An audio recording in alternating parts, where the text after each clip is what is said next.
আপনারা দেখেছেন শুধু ক্ষমতায় খাটার জন্য শেখ হাসিনা ওই আওয়ামী গ্রামে গোসল করে গিয়ে আমাদের প্রিয় ছাত্র জনতা এবং প্রিয় জনতার উপর কিভাবে এই জুলাই থেকে গুলি করে যুদ্ধ শুরু করেন।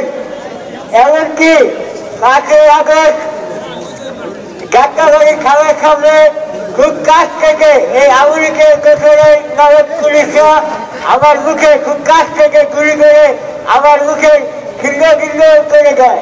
এমনকি সেখানে আমার এমন অবস্থা হয় আমার ভাষারই কথা ছিল না, কিন্তু ভগবানের আশীর্বাদে আপনাদের ভগবানের কি করে আপনাদের আশীর্বাদে আমরা এখনো বেঁচে আছি।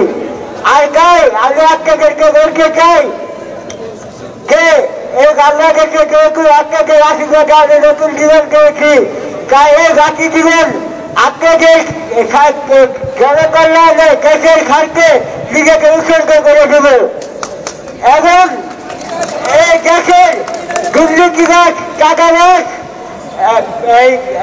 আমলাতান্ত্রিক জটিলতা থেকে এই দেশকে এই জাতিকে সুন্দর একটা রাষ্ট্র সুরার আমরা উপহার দিতে চাই। আর এই জন্য যদি আমাদেরকে আমাদের যুদ্ধ করতে হয়, জীবন দিতে হয়, দিতে প্রস্তুত আছি। ইনকলাব জিন্দাবাদ। আপনারা সবাই ভালো থাকবেন, সুন্দর থাকবেন। ইনকলাব জিন্দাবাদ।